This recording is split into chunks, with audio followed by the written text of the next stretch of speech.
PPT. Ya.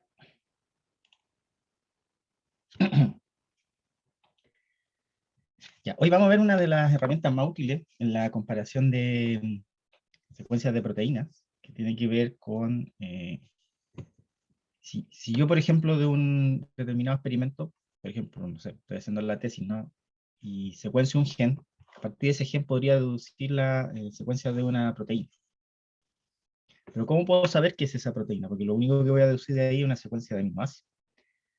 Y la forma de hacerlo, ¿cierto?, es compararla con una proteína que sea similar, de tal manera de que podamos, entre comillas, transferir la función sin hacer experimentos. Ahora, para eso tendríamos que compararlos contra una base de datos, donde estuvieran, ojalá todas, si no todas, la mayoría de las proteínas conocidas, de manera de que pudiera entonces compararse la secuencia que nosotros obtenemos de un experimento con aquellas que están en la base de datos y que son conocidas. Entonces vamos a ver eso hoy, y vamos a ver una herramienta en particular, que es BLASTP, que es la más utilizada para estos efectos. Esto es un recordatorio del otro día. El otro día vimos que cuando uno toma una pareja de secuencias de proteínas y las alinea, debería hacer tres cositas, básicamente. Una es diseñar todos los posibles alineamientos entre esas secuencias. Luego calcular el puntaje para todos los alineamientos de esas secuencias y quedarse con el alineamiento que tenga el mayor puntaje o score entre todos los posibles. Eso es lo que vimos cuando analizábamos el otro día parejas de secuencias.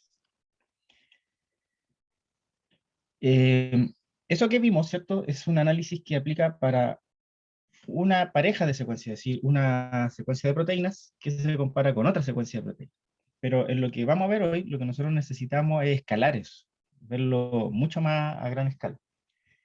Y lo que vamos a ver hoy, ¿cierto? Es, nosotros tenemos una secuencia que la hemos deducido de algún experimento, de algún tipo de, qué sé yo, de análisis, ¿no? Que está aquí en azul, estoy moviendo el cursor, ¿cierto? Y lo que queremos es que entre esa secuencia una base de datos y se compare con todo lo que hay allí. De acuerdo a la lógica que vimos el otro día, lo que deberíamos hacer entonces es que esta secuencia problema debería compararse con cada una de las secuencias de la base de datos, obtener todos los posibles alineamientos, calcular todos los scores de los alineamientos y elegir entonces aquel alineamiento que tenga el valor de score mayor. Después tendría que hacer lo mismo con la segunda secuencia. Es decir, diseñar todos los alineamientos posibles entre los dos, calcular los scores y luego quedarse con el score de mayor valor y así sucesivamente, con todas las secuencias que hay en una base de datos. Entonces aquí está abajo, ¿cierto? Dicho que nuestra secuencia debería alinearse con cada secuencia de la base de datos. Entonces este problema, ¿cierto? De alinear dos secuencias y obtener esas soluciones se tendría que hacer para cada una de las secuencias que está en la base de datos. Esto genera un problema, porque análisis tan grandes como estos, ¿cierto? Donde uno tiene que analizar varios millones de secuencias dentro de una base de datos, hacer esto que comentamos el otro día, ¿cierto? Voy a volverme para atrás. Diseñar todos los alineamientos posibles de una pareja, calcular puntaje y quedarse con el de mayor puntaje, es impracticable hacerlo en análisis a gran escala como esto. Y la razón de ello es la siguiente. Esto que observan aquí es una visualización, ¿cierto?, de un alineamiento cualquiera. Y arriba, ¿cierto?, tenemos las dos secuencias. Que sea G, que sea GG, vamos a suponer que estamos observando este alineamiento entre estas dos secuencias, lo estamos observando a través de este sistema, ¿cierto?, de ponerlo en un cuadrito. Según este alineamiento, esta lisina con esta lisina están, ¿cierto?, comparándose y por lo tanto aparece ahí en la diagonal. Lo mismo que esta cisteína con esta cisteína, y eso aparece ahí en la diagonal.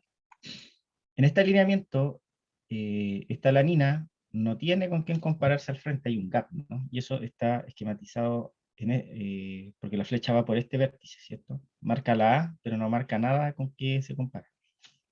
Y lo mismo ocurre en, bueno, aquí va G con G, y lo mismo ocurre al final, donde la glicina, ¿cierto?, de esta secuencia no tiene con quién compararse al frente. Iría por ahí. Si este es el resultado óptimo del alineamiento, lo que estamos viendo es, como dice en su nombre, el resultado final. Para poder llegar a esto, el sistema tuvo que haber hecho un montón de cálculos. Y esos cálculos tienen que haberse puesto en todas las probabilidades de que ocurran eventos. Entonces, ¿qué es lo que tuvo que hacer el sistema para llegar a esta solución? Lo que tuvo que hacer es algo así.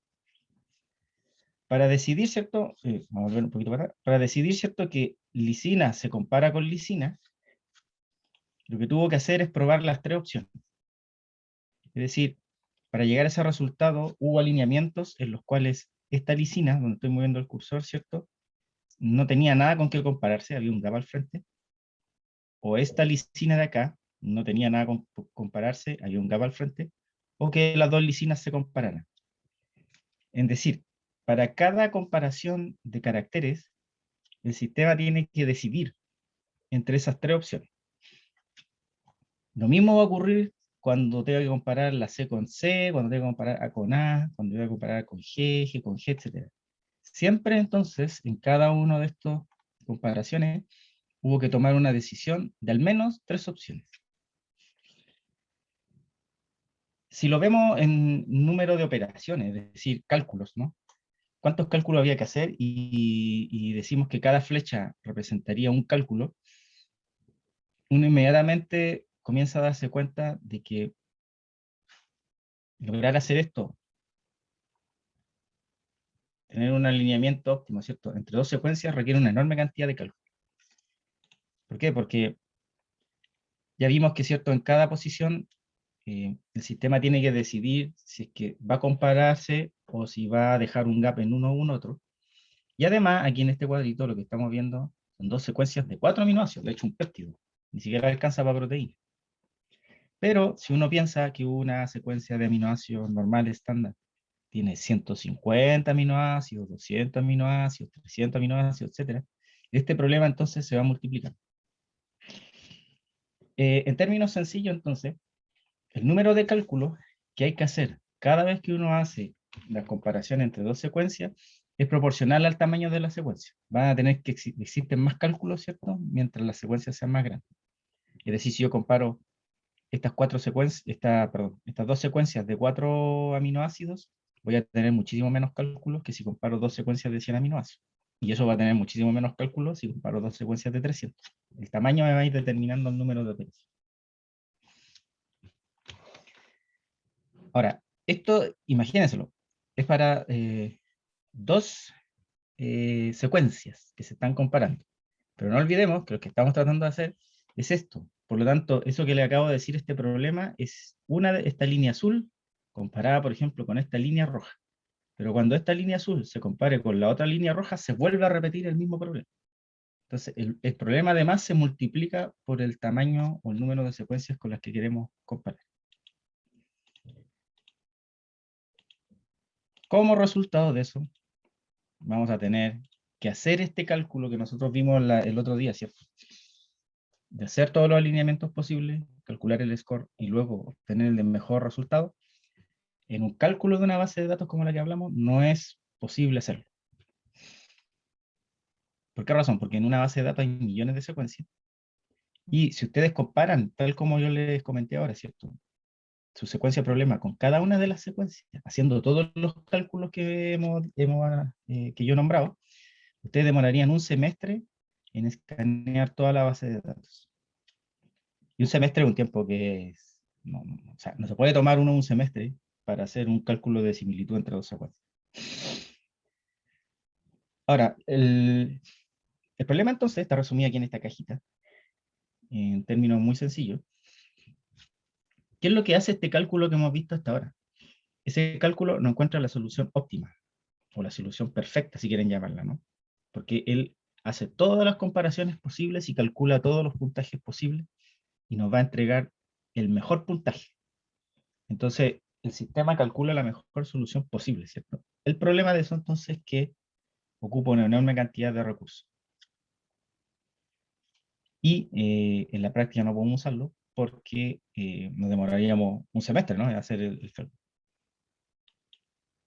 ¿Cuál es la solución entonces? La solución es Ya que tenemos un problema, si lo piensan, de tiempo o de velocidad, ¿cierto?, del cálculo, lo que tenemos que hacer es apurar el cálculo, pero para apurar el cálculo ya no podemos tener una solución óptima, sino que vamos a tener que tener una solución, no una solución perfecta, sino una solución buena, porque si no, no podemos apurar el cálculo.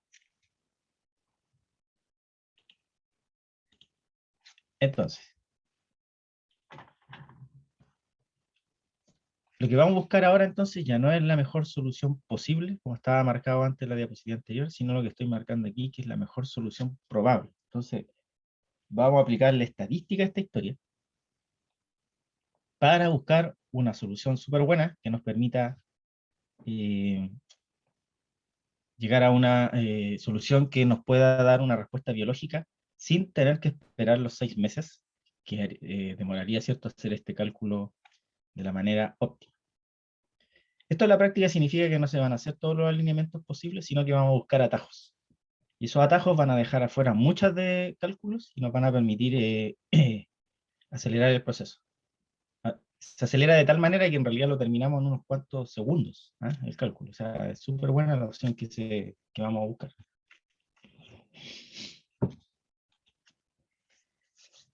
Antes de mostrarle cuál es la solución, voy a recordar entonces por qué estamos haciendo, ¿no?, esto, ¿cierto? Y la razón por la que es importante buscar en la base de datos para encontrar si una secuencia que ustedes tienen en el laboratorio tiene similitud con alguna secuencia depositada en la base de datos, y a través de esa comparación pueden encontrar proteínas que sean similares, incluso proteínas que sean homólogas, y desde las cuales podrían inferir cierta estructura y función. Si yo tengo una secuencia que se parece a una NADPH reductasa, yo puedo decir, probablemente mi proteína es una NADPH reductasa sin hacer ni un experimento, simplemente haciendo, entre comillas, la transferencia de función. Ya, aquí está la solución entonces a este problema. La solución es usar un algoritmo que permita hacer los cálculos de manera rápida, pero que ya no nos va a entregar la mejor solución al problema, sino que nos va a entregar una solución muy buena desde el punto de vista estadístico. Hay que hacer un cálculo estadístico, ¿cierto?, para determinar si esta solución es apropiada. La herramienta más usada es BLAST. BLAST es una sigla, significa herramienta de alineamiento local básica, y lo que hace es utilizar algunas aproximaciones muy sencillas para poder saltarse todo este número de cálculos que hay que hacer y quedarse solo o calcular solo aquellos alineamientos que tengan mayor probabilidad de ser productivos. No calcula todo lo que tiene que calcular, sino que calcula solo una pequeña parte. Entonces, tiene una serie de pasos que le van permitiendo aproximarse a la solución más apropiada sin tener que hacer todos los cálculos. Entonces vamos a ver ahora cómo funciona este algoritmo de BLAST. Yo lo dividí aquí en el algoritmo en etapas, de manera de irlo viendo por pasos. Voy a irme un poquito para atrás para recordar un poco qué vamos a hacer. Acá.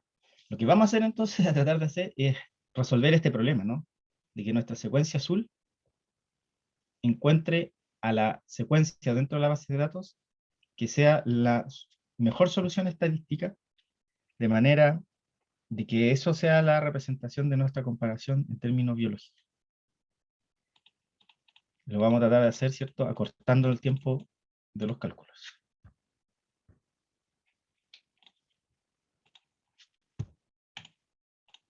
¿Qué pasó aquí? Vale. Ya.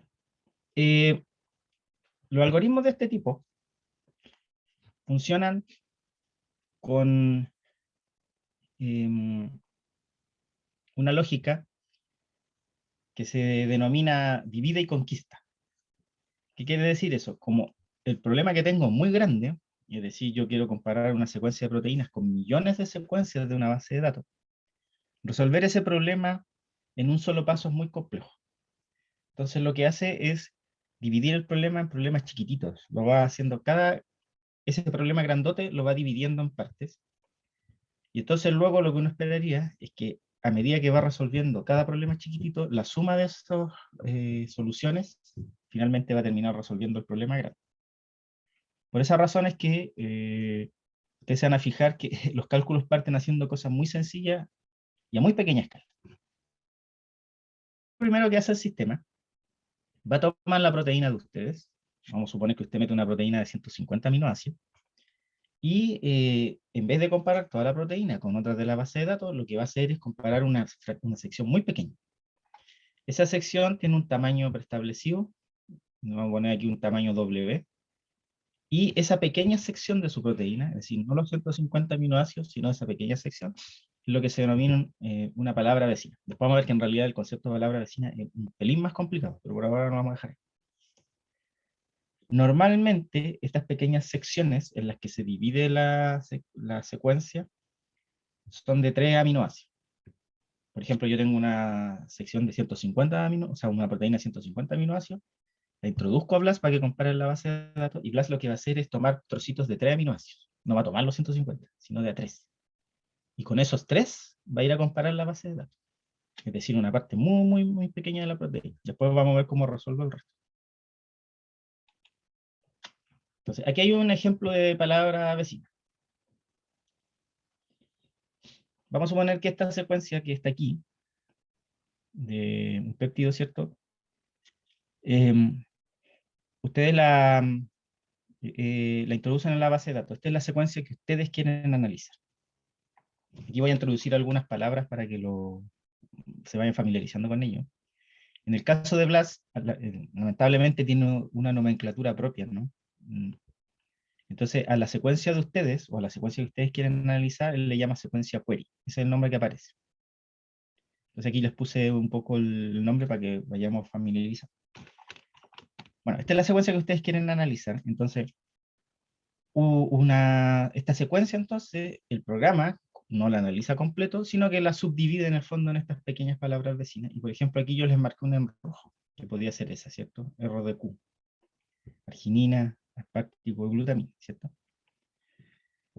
Ahora, eso lo hace con toda la proteína, es decir, no es que solamente seleccione RDQ, también va a seleccionar FIE, que está acá, TAA, TAE, RLR, van a poder ser solapadas, por ejemplo, puede ser RDQ, pero también se puede seleccionar DQH, o también pueden seleccionar QHK, etc. Todas las posibles subdivisiones de la secuencia en trocitos de 3 van a ser utilizados por el programa al mismo tiempo.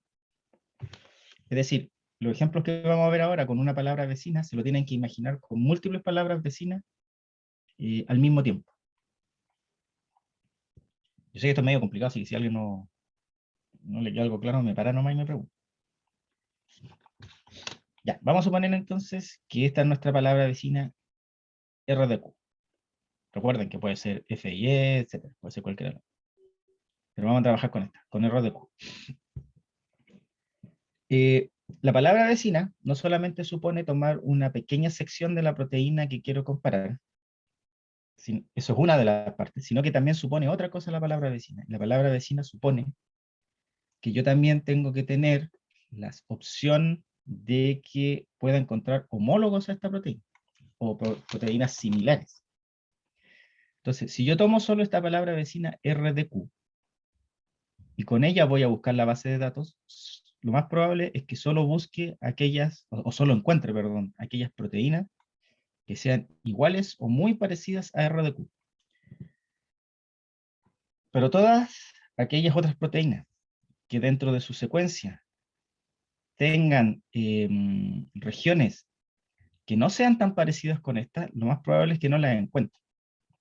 Y eso, desde el punto de vista evolutivo, es un error, porque nosotros sabemos que las secuencias con el tiempo van cambiando. Eso es lo que vimos en la primera clase, ¿cierto? Existe el concepto de evolución, donde se van formando homólogos. Entonces, podría existir una proteína que sea pariente de esta, que no necesariamente tenga la secuencia RDQ, sino que a lo mejor tenga una secuencia parecida, que haya cambiado con el tiempo. Entonces, la palabra vecina, entonces, no solamente consiste en una subdivisión de secciones de 3 aminoácidos de la secuencia original, sino también la degeneración de esas secuencias. Por ejemplo, yo podría suponer que o la degeneración o la derivación de esa secuencia. Entonces, yo podría suponer que a partir de esta palabra RDQ que tenemos acá, ¿cierto? Que está aquí, yo podría decir, voy a derivar otra que es REQ. ¿Por qué? Porque esa me va a permitir encontrar otro tipo de secuencias que con RDQ no voy a encontrar. Y también podría derivarla a KDQ, si se fija. ¿Por qué? Porque esto me va a permitir encontrar otras secuencias similares, pero que tengan algún tipo de variación importante. O RDE, etcétera. Ustedes podían derivar tantas de estas como quieran. Entonces, cada una de estas entonces ahora representa una palabra vecina. Entonces, cuento corto, la palabra vecina, ¿cierto? Son secciones muy pequeñas de la proteína que quiero comparar, normalmente de 3 aminoácidos, y además las derivaciones de ellas. Esos también son palabras vecinas y cada una de estas funciona de forma independiente. Aquí hay unos numeritos, los voy a explicar ahora. Entonces, los valores entre paréntesis, por ejemplo, este 16, 14, 13, etc., aparecen de una matriz de sustitución. ¿Qué quiere decir eso? Vamos a suponer, por ejemplo, R de Q, que es la palabra original, la palabra vecino original, ¿cierto? Sin derivación.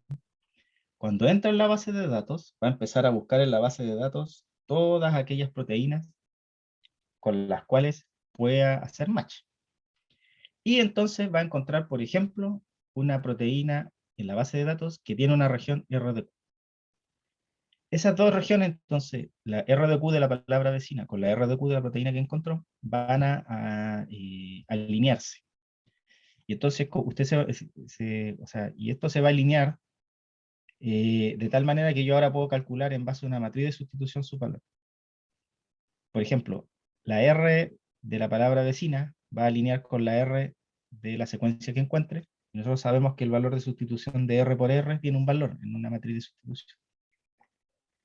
La D de la palabra vecina entonces va a alinear con la D de la palabra que encuentre y va a también tener un valor en la matriz de sustitución. Lo mismo Q con Q. Eso entonces es lo que me genera el valor de 16. Cuando derivo el resto de palabras vecinas, también hago el mismo cálculo. Lo hago en función de R de Q. Por ejemplo, R con R me da un valor, el aspartico comparado con la D me da otro valor, y esta Q comparado con este otro valor me da una Q y me va a dar 14. Entonces, cada vez que voy derivando palabras vecinas, voy comparando su valor respecto a la palabra vecina original. Y entonces voy a tener un rango de puntajes que puedo ordenar desde el mayor al menor. El sistema normalmente corta esto en 13. Es el valor que está estandarizado dentro de BLAS. De acuerdo con BLAS, aquellos valores con un valor umbral T, que es de 13 o superior, son aquellas palabras vecinas que me van a generar alineamientos que sean productivos. Menores de 13, el sistema los descarta. Esto es importante porque si no existe ese descarte, no vamos a ir solucionando el problema. Si usted utiliza todas las palabras vecinas que genera, seguimos con el mismo problema, y es que estamos haciendo todos los análisis. Pero haciendo este corte, uno ya se saca de encima un montón de cálculos inútiles en el fondo, que no, no van a llevar a ningún alineamiento productivo. Si uno hiciera un calculito y tomara, ¿cierto?, una proteína de 150 aminoácidos, si es que uno de esa proteína de 150 aminoácidos deriva todas las palabras vecinas posibles, más sus palabras vecinas, ¿cierto?, con cambios en las secuencias, y aplica este umbral T, uno tendría como promedio unos 7.500 palabras vecinas, buscando al mismo tiempo en la base de datos. Entonces, lo que ocurre es que uno, la proteína completa, ¿cierto?, la subdivide en todas estas pequeñas secuencitas que van a andar buscando dentro de la base de datos.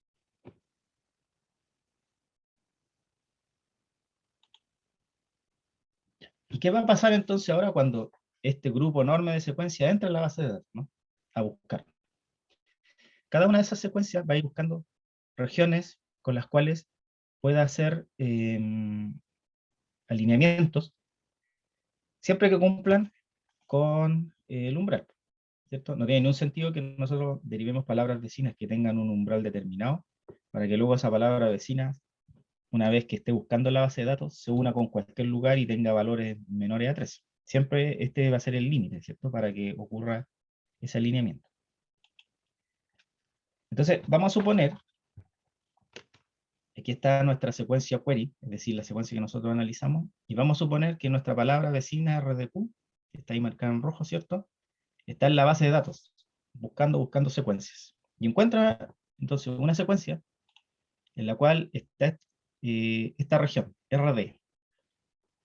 Cuando hace los cálculos por matriz de sustitución, este valor va a dar 14, lo cual está sobre el valor de 13, ¿no? Por lo tanto, se considera como un lugar donde se puede generar un alineamiento o una semilla. ¿Qué va a ocurrir de ahí en adelante entonces? Lo que va a hacer el sistema es ir comparando entonces a partir de estas palabras vecinas, tanto hacia la derecha como hacia la izquierda, la secuencia que está en la base de datos. Y entonces uno, fíjense, ahí va la flecha roja indicando el sentido de la comparación. Cuando esta palabra vecina entonces encuentra esta región y ese valor es superior a 13, lo que va a hacer entonces es empezar a mirar para el lado. Entonces, por ejemplo, aquí a la izquierda, la secuencia suya original tiene una leucina, y la secuencia de la base de datos tiene una leucina. Con la matriz de sustitución se hace el cálculo, y si ese valor se sigue manteniendo sobre 13, se sigue mirando entonces el resto. Aquí yo puse a propósito secuencias bien parecidas, digamos, para que fuera más o menos evidente. Si ustedes miran esto, y van mirando, se van a dar cuenta de que los valores de sustitución entre H y H, K y K, K y K, ¿cierto? Normalmente van a ser positivos, entonces el valor va a ir subiendo. Lo cual tiene sentido, ¿no? La idea es que los scores vayan aumentando. Ahora, obviamente van a haber regiones, las tengo marcadas aquí en verde, en que la secuencia no va a ser igual. Por ejemplo, aquí donde estoy pasando el cursor, en la secuencia original hay una tirosina, y en la secuencia de la base de datos hay una histidina. Aquí vamos a tener que ver lo que nos indica la matriz de sustitución. Puede ser un valor positivo, un valor negativo o un valor cero. Si el valor es negativo, ¿cierto? Aquí, cuando compare aquí, el valor de score va a disminuir, ¿no? Entonces, lo que uno observa es que los valores van aumentando, disminuyendo, como que va... Pero siempre lo importante es que vayan subiendo en el tiempo. Pueden ir teniendo pequeñas variaciones, pequeñas bajadas, luego una subida, pequeñas bajadas, luego una subida. Como los electrocardiogramas, ¿sí, cierto? Pero lo importante es que la curva en general vaya subiendo.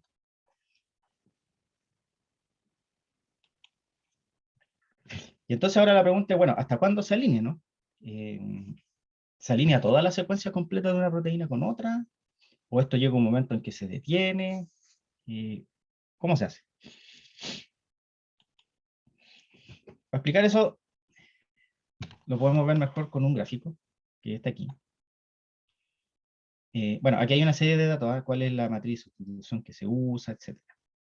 En este gráfico, ustedes ven en este eje los valores de score, es decir, de puntaje, que voy adquiriendo a medida que voy comparando las dos secuencias. Lo importante es que siempre esos valores vayan hacia arriba. Pueden ir subiendo, bajando, subiendo, bajando. Bien como voy moviendo el cursor, ¿cierto? Como cuando las acciones, ¿cierto? Suben, bajan en la bolsa, pero lo importante es que vayan en general para arriba. Y acá abajo tengo el largo de la extensión del alineamiento, es decir, cuántos caracteres voy comparando a medida que voy extendiendo, ¿no? Desde la palabra vecina. 10, 20, 30, 40, 50, 200, 100, etc.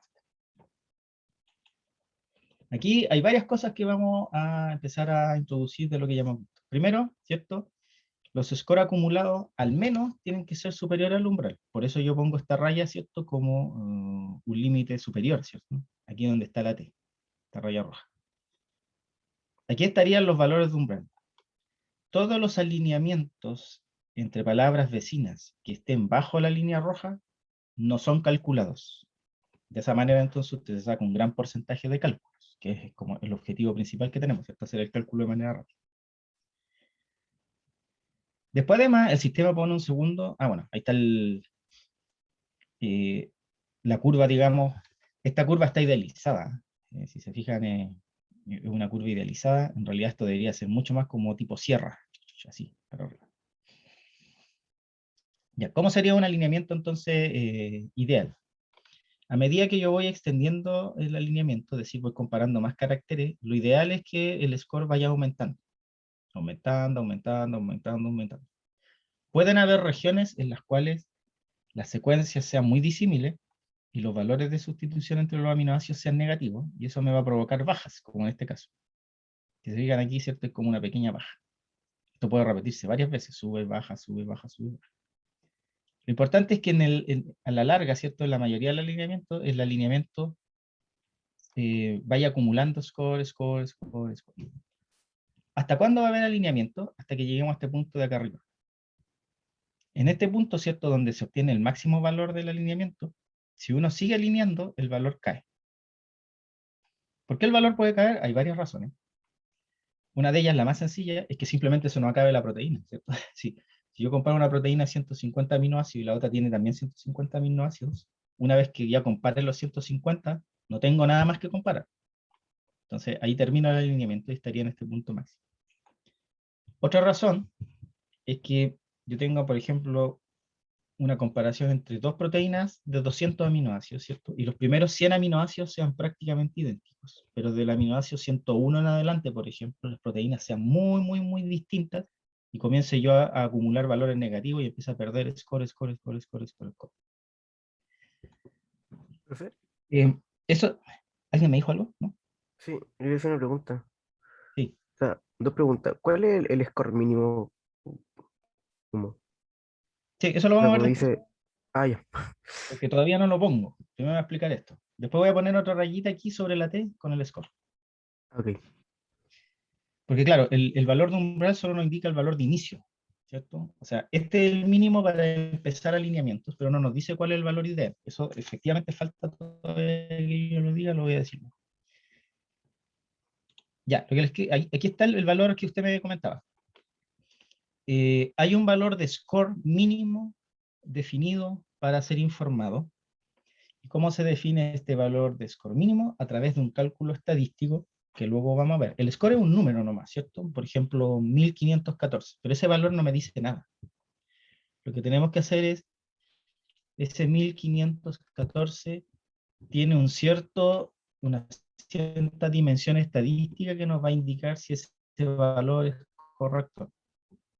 Por ahora lo voy a indicar así solo con una raya nomás, ¿cierto? Obviamente este score es muchísimo más alto que el umbral, ¿cierto? Son valores mucho más altos.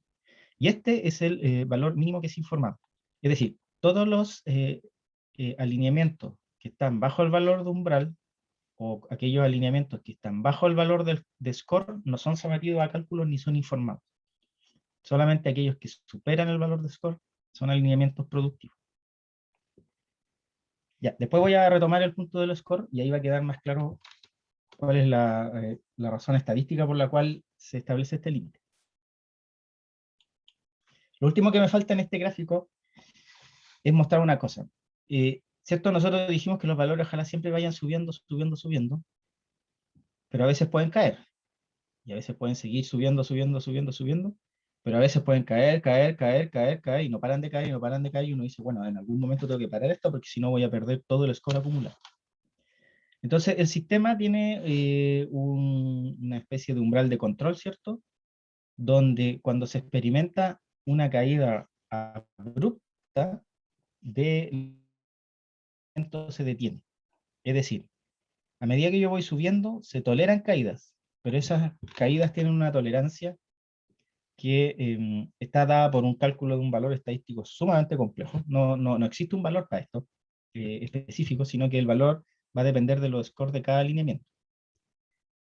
Pero bueno, el sistema internamente va a calcular este valor. Si es que hay una caída que es muy pronunciada, entonces se detiene el alineamiento, de manera, ¿cierto?, de quedarse con el valor de mayor score acumulado.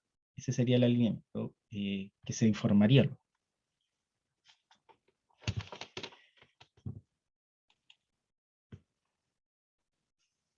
Ya, aquí voy a entrar ya un poco al tema estadístico, donde vamos a volver a retomar el score que está acá.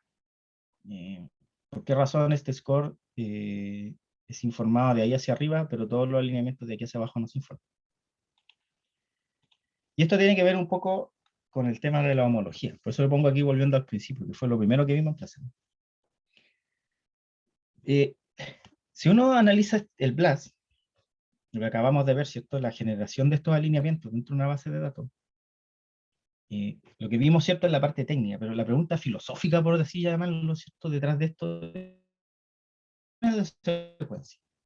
Y yo meto una secuencia, que es la mía, ¿cierto?, en el sistema. Y a través de todo este cálculo, ¿cierto?, que usted me comentó, voy a ir calculando alineamientos. Y me va a dar un resultado. Ese resultado es un resultado biológico real, o en realidad lo único que acabamos de hacer es que como hay tantas secuencias, ¿cierto?, es que por un asunto de probabilidad al azar, simplemente me está dando un resultado. Si eso lo decimos de otra forma, ¿cierto?, en una forma más elegante, si uno tiene cualquier alineamiento dentro de la base de datos, entre dos secuencias, cualquiera, ¿cómo uno puede saber si es que ese alineamiento en realidad es una situación biológica real y no es simplemente el resultado del azar? Porque uno puede pensar, miren, en la base de datos hay 5.000 millones de secuencias. 5.000 millones de secuencias. Yo puedo meter una secuencia de 100 aminoácidos y me informa un resultado, y resulta que simplemente porque entre 5.000 millones de secuencias, la probabilidad de que yo me encuentre una secuencia al azar es muy alta. Entonces, en realidad esas dos secuencias no son similares ni son homólogas, simplemente se encontraron ahí porque son muchas. Entonces, la aplicación del criterio estadístico para darle un valor biológico a BLAST tiene que ver con esto. Y aquí entonces volvemos un poquito a lo que hablamos de la homología al principio del curso. Nosotros dijimos que la homología es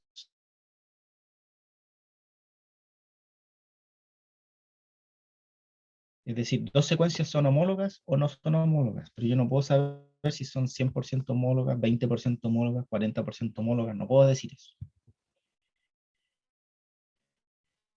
Entonces, desde el punto de vista estadístico, yo no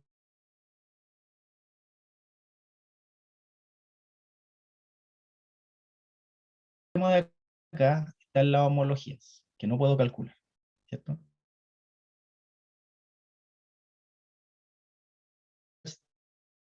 Estadísticamente su porcentaje de homología.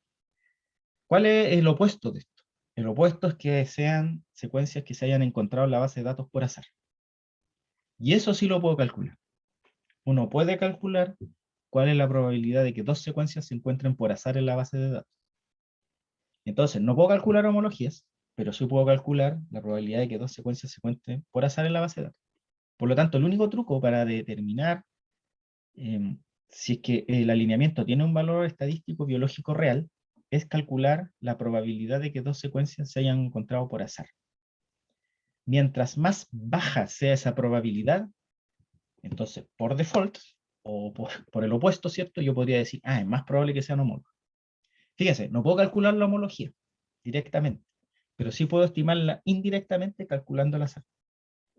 Si es que yo calculo las probabilidades de encontrarse dos secuencias por azar, y esa probabilidad es muy, muy, muy, muy, muy, muy, muy, muy baja, entonces yo tengo una probabilidad muy, muy, muy, muy alta de que sean homólogas. No lo puedo calcular, pero lo puedo hacer así, digamos, ¿cierto? Haciendo como no es blanco, entonces es negro. Es la manera que hay, no hay otra forma de hacerlo, porque como les comento, las homologías son características cualitativas, no podemos calcular. Pero bueno, a través de esta forma indirecta, ¿cierto?, de ver la probabilidad de que dos secuencias se encuentren por azar, podemos más o menos estimar si es que hay valor de homología entre dos secuencias. Vamos a ver cómo se hace eso entonces a partir del score. Ya, vamos a ver algunos conceptos estadísticos muy sencillos. Esto que ustedes ven aquí es una distribución normal, ¿cierto? La típica de toda la vida. El típico gráfico de distribución normal, ¿cierto? Donde uno tiene un grupo de variables, ¿cierto? Y va viendo que aquí en el medio, ¿cierto? Están todas aquellas que, la mayoría, ¿no? ¿Cierto? Lo que podríamos llamar el promedio, etcétera, ¿cierto? Y vemos también que hay variables que van hacia los extremos, pero que son más exclusivas, ¿no? No está la mayoría ahí. Entonces, en una distribución estadística como esta, que es la típica distribución normal, cuando uno quiere buscar valores que se escapen de lo común, normalmente los va a buscar al extremo. En el caso nuestro, los valores que nosotros estamos buscando escapan a lo común, porque nosotros estamos buscando aquellos valores de probabilidad muy, muy, muy, muy, muy, muy, muy, muy, muy, muy, y lo repito así para que les quede más o menos claro, muy, muy, muy, muy baja, de que dos secuencias se encuentren por azar. Esos valores tenemos que buscarlos en los extremos de la distribución. No podemos buscarlo aquí donde estoy moviendo el cursor, porque aquí de hecho lo que tenemos es azar puro y duro. Entonces lo que estamos buscando son valores que escapen al azar, y esos valores tienen que estar en los extremos, por una distribución estadística. Ahí está lo que es exclusivo.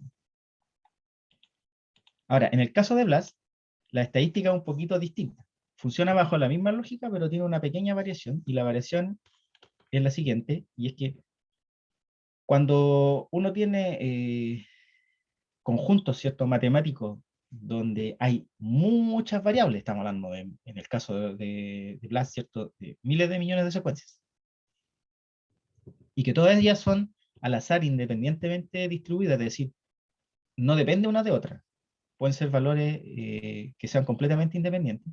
Cuando ocurren esos conjuntos, las distribuciones normales se deforman.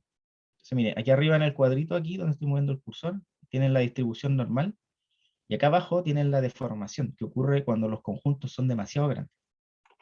Por un lado tenemos que se parece, ¿cierto?, a una distribución normal, pero aquí se produce una especie de deformación o de extensión de la curva.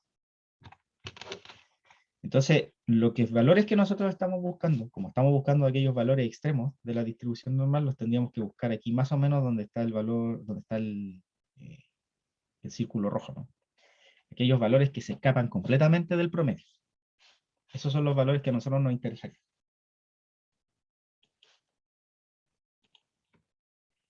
Esto que les muestro aquí es un ejemplo real nomás. Cuando uno toma una base de datos de BLAS, ¿cierto?, y hace los cálculos de alineamiento con un computador, lo que le da es una cosa así. Y fíjense, es una curva así que va así, así, así, así, así, así.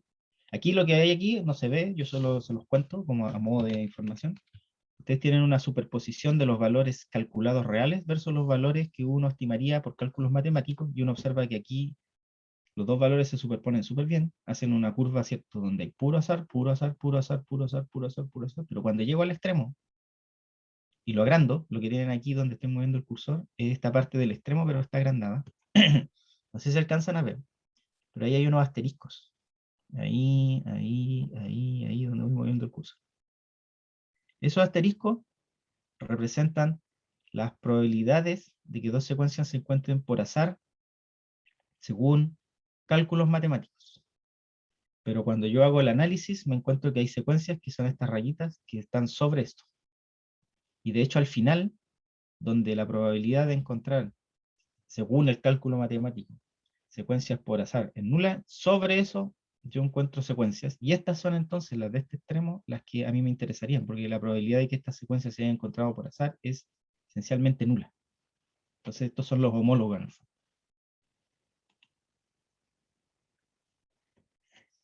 Listo. Entonces, voy a volverme para atrás, porque el ejemplo ahí como que interrumpió un poco la explicación. Entonces, lo que tenemos que hacer para hacer la búsqueda de aquellos alineamientos que efectivamente estén en un rango estadístico que indique que la probabilidad de que ellos se hayan generado por azar sea prácticamente nula, e ir a encontrar los valores al extremo de una distribución.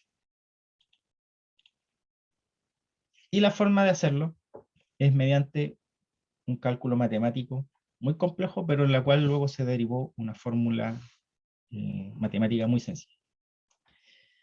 Entonces, mientras más alejado del límite del azar estén nuestros valores, más significativo será el alineamiento, abriendo mayor probabilidad de homología entre las secuencias. Ojo, nunca vamos a estar seguros si dos secuencias son homólogas o no, por BLAS, pero sí podemos darle una probabilidad de que sean homólogas. Aquí les muestro cómo se ve esto desde el punto de vista práctico, y qué es lo importante finalmente que uno tiene que ver cuando haga estos análisis. Este es el resultado de un alineamiento por BLAST, donde yo introduje una secuencia de una proteína de la cápside del virus del VIH. Y estos son los 5 primeros valores que me entrega de alineamiento. Eso es una cosa que se me olvidó decir. Como ya no estamos buscando la mejor solución posible, ¿cierto? Es decir, ya no estamos haciendo todos los cálculos de alineamiento, buscando todos los scores y quedándome con el mejor score, sino que en realidad lo que estoy haciendo ahora es buscar un valor estadísticamente probable. Entonces ya no tengo una solución tampoco, sino que puedo tener varias. Un listado de soluciones, porque ahora es cada solución está asociado a un valor estadístico de probabilidad. Entonces yo puedo decir, mire, tengo esta solución 1, que me da el mejor valor estadístico, pero también tengo esta solución 2, que me da un valor un poquito más malo, tengo esta 3, que me da un valor un poquito más malo, y así sucesivamente. Entonces, en este análisis de BLAST, donde yo puse la cápside del virus de VIH, me entrega estos valores, o estos alineamientos, ¿cierto? Hay un alineamiento con una proteína de la cápside de un virus, otro alineamiento con una proteína de la cápside de un virus, y así sucesivamente, con distintas cápsides de distintos virus. Aquí está el score, que se obtiene para cada caso. Si se fijan, el score va bajando, entonces tengo el mejor alineamiento arriba con el mejor score, pero también tengo el segundo, el tercero, el cuarto, puedo tener todos los que quiera, 100, 200, 300. Y al lado hay un valor que es el más importante desde el punto de vista estadístico de este análisis, que es el denominado e-value o e-valor. Este valor indica la posibilidad o la probabilidad de que el alineamiento entre mi secuencia y esta que me están mostrando haya ocurrido por azar. Mientras más pequeño sea ese valor, ¿cierto? La probabilidad de que ese alineamiento haya ocurrido por azar es más baja, y por lo tanto, por contraste, la probabilidad de que sean homólogos es más alta. Fíjense en el segundo valor, después de hablar del primero, porque el primero da 0, pero eso es una cosa matemática errónea, ¿sí? Después les cuento. Fíjense en el segundo valor. El E aquí no es el valor, el número E, significa 2 elevado a. Entonces fíjense en el segundo valor, me dice que mi secuencia, cuando se compara con esta secuencia de la base de datos, la probabilidad de que ellas dos se hayan comparado por azar es de 2 elevado a menos 175.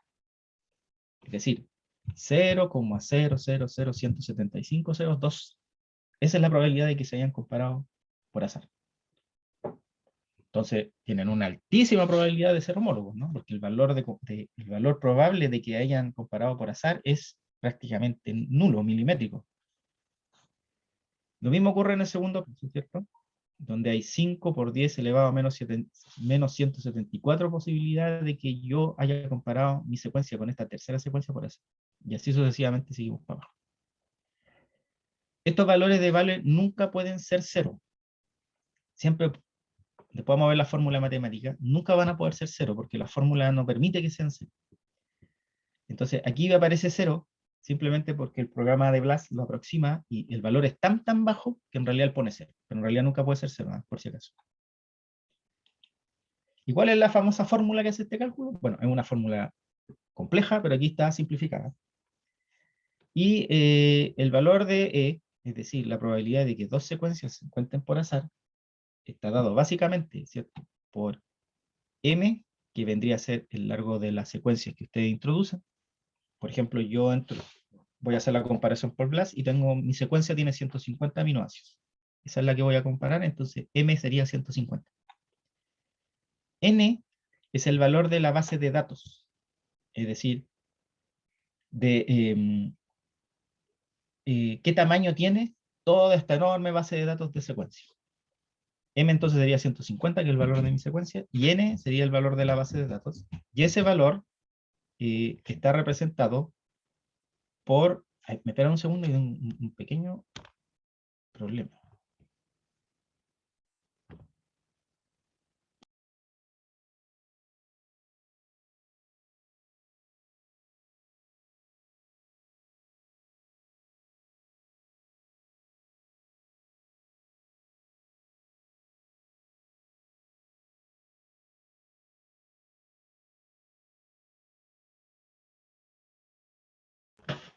Ya. Ya volví, que estaba mi hijo ahí, necesitaba una cosa. Ya. Entonces, M representa el valor de la secuencia que ustedes introducen. N representa el valor de la base de datos. La base de datos es enorme, ¿no? Es gigantesca. Entonces, estamos hablando aquí de miles de millones de caracteres. Ojo, si ustedes ponen el valor M en número de aminoácidos, N también tienen que ponerlo en número de aminoácidos. No pueden ponerlo en valor no es el número de secuencias, sino que es el número de aminoácidos totales que existe en la base de datos. ¿Cierto? Esos millones de secuencias, cada uno de ellos tiene un aminoácido, entonces la suma de todos esos aminoácidos es el valor N. Es un valor enorme. Y luego, por 2 elevado a menos el score, que el score es el mismo que les da BLAST, ¿cierto? El que aparece aquí, este score de acá. Este es el valor S de la fórmula. ¿Por qué 2 elevado a menos S? Porque la derivación de esta ecuación parte, ¿cierto?, con valores muy pequeñitos, valores, ¿cierto?, de decimales. Y luego entonces, cuando en medio de los cálculos, ¿cierto?, hay algunos valores decimales que se bajan a valores enteros y por esa razón se usa un logaritmo en base 2. Por esa razón queda ese 2 ahí. Entonces, esta ecuación simplificada, porque como les comento, esta ecuación es un poco más compleja, tiene más factores, pero los otros factores son menores, ¿no? Esta ecuación simplificada, si ustedes la aplican, pueden ir calculando los valores de,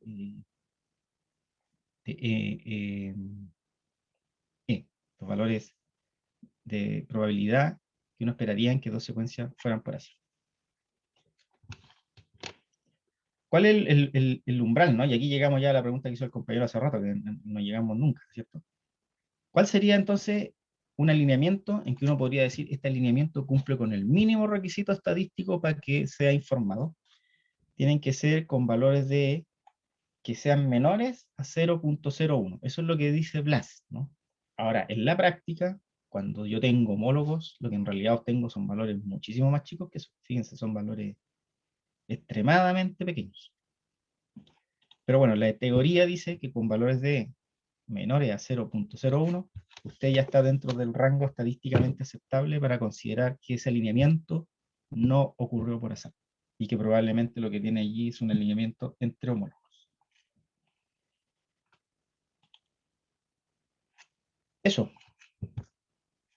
Voy a mostrarles simplemente una cosa, un dato, esto.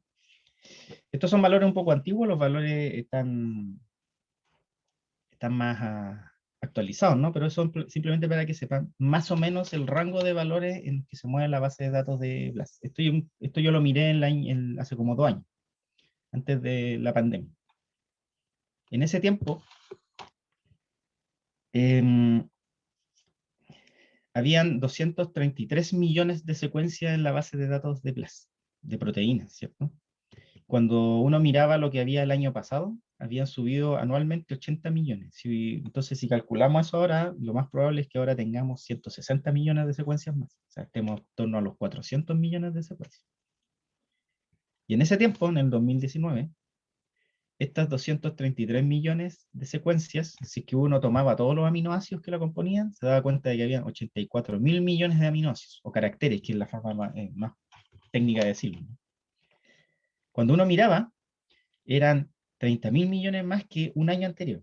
Entonces la base de datos, si se fijan, está subiendo exponencialmente de tamaño. Si uno hace el cálculo y lo lleva al día de hoy, probablemente tengamos casi 150 mil millones de aminoácidos dentro de la base de datos. ¿Por qué le doy este número? Porque ese es el número N, que está acá. O sea, serían hoy en día 150 mil millones, un número enorme si se fijan. Eso. Preguntas, dudas.